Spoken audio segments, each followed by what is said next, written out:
Dozens of people, including children, have been hospitalized after an apparent chemical attack targeting the Syrian city of Aleppo. That is according to the Russian Defense Ministry. These here are images of victims being pulled into hospital for treatment. Medics say they exhibited symptoms consistent with chlorine exposure. Now, Russian military chemists are working at the scene of the attack. The Russian Defense Ministry says the attack was carried out at night, with the shelling coming from an area controlled by Tahrir al-Sham, an al-Qaeda-affiliated group in neighboring Idlib province. However, militant commanders deny any involvement, insisting that they don't actually have any chemical weapons. Well, let's get some reaction and analysis now. Ali Rizk, a Middle East Affairs commentator, joining us live here on RT International. Good day to you, sir. Thanks for joining us here on RT International. Experts are at the scene. Russian military chemists are there collecting data. How long do you think until they can fully determine what actually happened?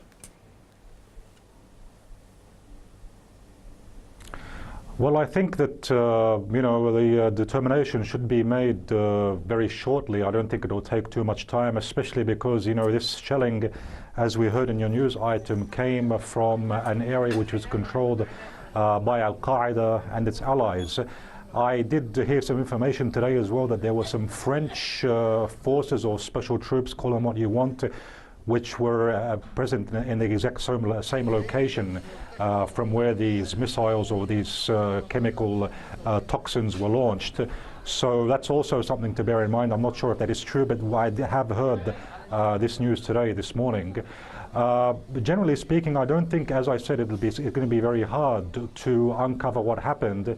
And the Russian authorities have been saying all along that, or have been warning that the terrorist groups do indeed possess such chemical poisonous material and the capability of chemical weapons. And I think this only further proves or underscores this factor. In addition to another important point, if it does turn out that the terrorists are behind this attack, which I think they are, that further reinforces the need to go ahead and launch this offensive against Idlib, because as you mentioned, this attack was launched from Idlib, and if the terrorists are left alone for more time, I think that they will only continue with such attacks, which I think makes it more and more imperative to go ahead as soon as possible to eliminate these terrorists who have this large haven in the Idlib province. Now, Ali, there have been warnings about militant groups possibly staging chemical attacks as a provocation. You and I have been doing this for years now, and we've seen this time and time again of certain provocations being staged in Syria. If indeed there are militants behind this supposed chlorine attack, what would they have to gain from it?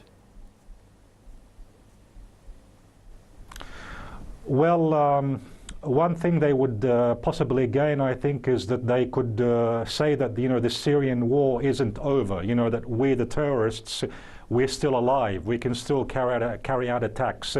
That's one thing, maybe a way to boost the morale, possibly. Another factor which is quite important is that they could prevent the return of those Syrians who fled the country.